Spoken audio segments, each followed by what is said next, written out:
Şimdi bir tane de oyun konsolu açıp şu ekrana bağlamayalım. Kanalda incelemesi olan 32 UN880B ile biraz dedim bakalım 4K'da neler yapabiliyor ki bu çıkışı 4K değil biliyorsunuz.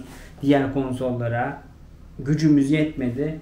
Yeni nesilde bir konsol almak istedik. Herkes yani çoğu kişi gibi Xbox Series S 512 GB SSD versiyon olanı aldık.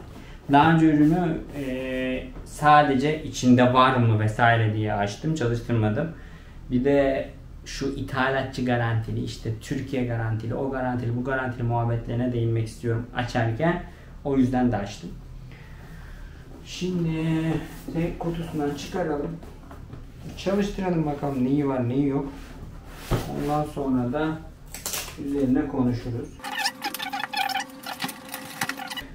Gördüğünüz gibi burayı çıkartmadım. Uzun da zaman geçiyor. Şimdi inceleme yaparken diyorum ki şunları bir videolarını çekeyim. Ondan sonra aylar, yıllar, haftalar geçiyor incelemelerde. Bunları da denememiş oluyoruz. Bozuk çıkmaları halinde bu bize bir inceleme anısı olarak kalacak, öyle gözüküyor.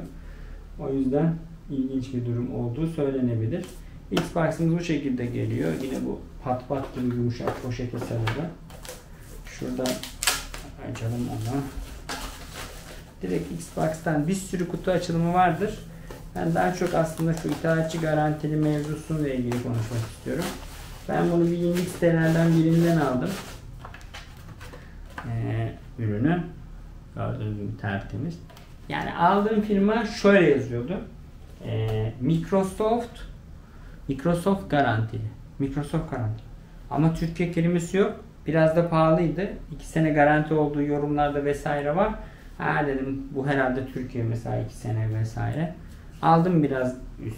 Yani en ucuzdan bir tık pahalı. Normal Türkiye fiyatından da bayağı ucuz. Benim için çok önemli değil garanti ama Microsoft'un da garantisi güzel çalışıyormuş. Sony gibi vesaire değil. Sonra kayıt ettim işte standart prosedürler Xbox'ın sitesinden. 2 sene garanti çıktı. Allah Allah vesaire ama garanti mesela diyelim biz şu an Ocak ayındayız. 2 sene var ama 6 ayı geçmiş yani.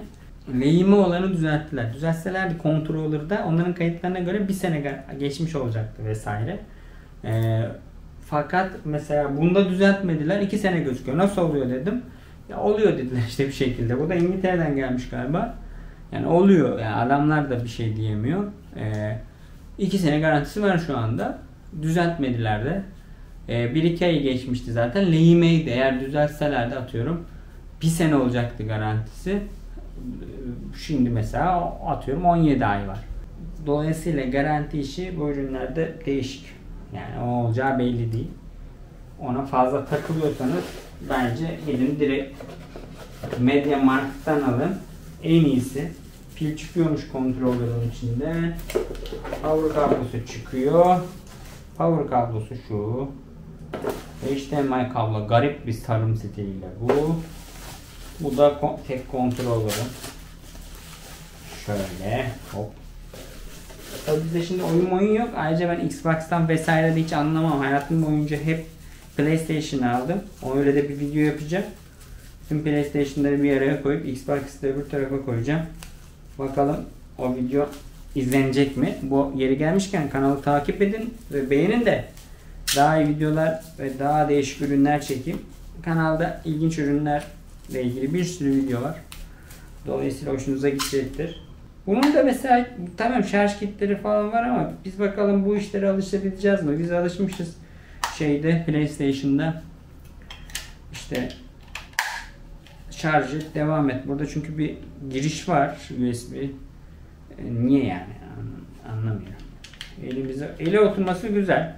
Şu tetik tuşları güzel ama PlayStation'ın son versiyonunun kumandası kesinlikle bundan daha iyi hissiyat olarak. Yani el tutuşu daha iyi değil ama özellik olarak daha iyi bu tetikteki hassasiyet falan ama yenisinde muhtemelen müthiş güncelleyecektir, yakalayacaktır onu. Orada bir gol yedi Microsoft. Olsun. Nereye koyalım? Şuraya koyalım. Bilgisayarın hemen yanı başında dursun. Evet, bir de power kablomuz var biliyorsunuz. Power kablosunu da cızık diye açalım. En azından çalışıyor. Kârdayız. Ekran bir şeyler soruyor. O tavsiye edilen çözünürlük 3840'a 2160 diyor. Evet, güncelleştirme devam ediyor. İndirdi. Şu an yüklüyor. %95'te. Basılı tutun diyor. X tuşunu basılı tutuyoruz. Sonra A'ya basın diyor. Nedense. Ve bir Microsoft hesabıyla oturum açacaksınız diyor. Tamam. Emin olur. Onu da yaparız. Binlerce ahiret sorusu. Oyun kumandasının güncellenmesi gerekiyor şimdi diyor. Tamam, oyun kumandasını da şimdi güncelleyelim. Ona da okey. Kutuyu açtık. Üzerine biraz konuştuk. İşte bu Türkiye garantili veya Microsoft garantili durumlarla ilgili. Biraz da kurulumunu yaptık. Şimdi ben bunu biraz kullanayım. Videoyu yine aynı bu videonun içine ek yapacağım. Bir oyun vesaire yükledim. Ekranda görelim bunu. Bir sürü güncelleştirmesi var. Bir de Game Pass almam gerekiyor doğal olarak bazı oyunlara erişebilmek için. Onları ayarladıktan sonra videoya devam ediyoruz. Evet arkadaşlar, kurulumu tamamladık, açtık, internete bağladık ve birkaç gün kullandıktan sonra bu videoyu baştaki bir açılış videosunun sonuna ekliyorum. Bununla ilgili bir başka video daha yapacağım. PlayStation'larla özellikle karşılaştırdığım güzel bir video olacak. Eğer kanalı takip ederseniz o videoda erişebilirsiniz. İlerleyen dönemde çekeceğim. Şimdi aradan yaklaşık bir hafta 10 gün gibi zaman geçti. Aslında tam alıştığım söylenemez. Özellikle bence PlayStation'ın yeni kolu bunun çok ötesinde, ama bu da çok kötü değil. Şuraları çok kullanışsız. Yani start tuşu gibi bir tuş bu, ama yani ele oturmuyor, gelmiyor, bulunmuyor. Ya da benim elim alışık değil PlayStation'dan ötürü. Güzel yanları var. Uygulama üzerinden eğer cihazı gerekli ayarları yaptıysanız. Menüler bu arada çok kötü. Microsoft gibi bir firmanın menülerdeki Türkçesini ben hiç beğenmedim. Ne demek istediği anlaşılmıyor gibi bir durum bence menülerde var kesinlikle. Ama biraz halen de bir şeyleri anlamış tam değilim, ama biraz kurcaladıktan sonra istediklerimi yapabildim. Özellikle yattığın yerden veya dışarıdan şu oyun geldi indireyim mi diyor. Eğer Xbox'ı o modda bırakırsanız, yani tam kapanmıyor ve elektrik tükettiği bir mod var. Daha fazla elektrik tükettiği. Oyunu indirmeye başlıyor. Mesela PlayStation'da şu anda bu var mı bilmiyorum. Zaten Game Pass ve Ultimate sistemleri işte bence mükemmel. FIFA'yı şu anda gördüğünüz gibi NBA silinecek yakında. Ağustos ayının sonu gibi. FIFA'yı vesaire. O zaten FIFA oynuyorum sürekli. Menüleri dediğim gibi o kadar iyi değil. Televizyon 4K ama tatmin edici. Ben ağır hardcore bir oyuncu değilim. Belli başlı oyunları sadece oynuyorum ve oyunlar için benim için bu çözünürlükte yeterli. Sürekli de oyun oynamıyorum. Sadece arada stres atmak için. Fakat beğendiğim çok güzel özellikleri olduğu gibi dediğim gibi menüleri çok zayıf, ayarlar çok zayıf. Sanki yani aceleyle yapılmış gibi, ama yılların Xbox'ı bu da. Sony'ye de iyi bir rakip şu anda. Bazı yerlerde kafa kafaya da gidiyorlar. Tabi bazı güçlü bir firma, dediğim gibi Game Pass. Bu arada Game Pass Ultimate'te bile hani Game Pass'i alıyorsun, işte PC oyunları vesaire diyor. İşte Ultimate'i alıyorsun online'a girmek için vesaire, bir karmaşa var yani. Bir Türkçe iyileştirmede bir problem var. Basitleştirmede bir problem var. Ama lider gibi gitmeye başladı. PS Now resmen aynı sistemi kurmak zorunda kaldı. Çok kaybedince Xbox'a karşı bence müşteri kaybediyor. Onlardan biri de benim. Özel bir video çekeceğim dediğim gibi. Bütün PlayStation'lar olacak. Bir de yanında bu Xbox olacak. Dolayısıyla alışmaya çalışıyoruz. Yıllardır alışamadığımız, şimdi X'e basın diyor. Biz burada X'i arıyoruz falan. Hani PlayStation'cının gözünden Xbox problemleri bunlar. Belki alışmış insan için veya alıştıktan sonra hiç problem değil. Ama alışması zor. Şarjlı bir pil taktım içine. Buradaki USB-C'den, USB 3.0'dan şarj etmeye çalıştım. Çok başarılı olamadım. Belki orijinal kendi bitişik pilini mi istiyor, emin değilim ondan. Onun dışında menülerde bu şekilde. Girelim menülere. Mesela A ayarları diyor. Kişiselleştirmede öyle bir anormal kişiselleştirme yok. Sadece tema rengini değiştirebiliyorsunuz. O kadar. Ses, uyku modu burası önemli işte. Burada bekleme modunu alırsanız eğer Xbox kapalıyken depolamayı kapat da demezseniz cep telefonunuzdan Xbox'a bağlanıp indirmeye başlayabiliyorsunuz ve burada açıldığı gözükmüyor. Yani ışığı yanmadığı halde indirmeye başlıyor. Aynı zamanda işlem yapılmadığını tam kapat diye seçenek de burada. Mesela gerçekten Xbox'ı kapatmak istiyorsanız buraya girmeniz gerekiyor. Uyku modu ve ön yükleme denen yerde şu tam kapat seçeneğini seçmeniz gerekiyor. Yoksa başka türlü bu Xbox tam kapanmıyor. Anladığım kadarıyla. Hesapta işte aile ayarları var, içerik kısıtlamaları, ödeme, fatura vesaire.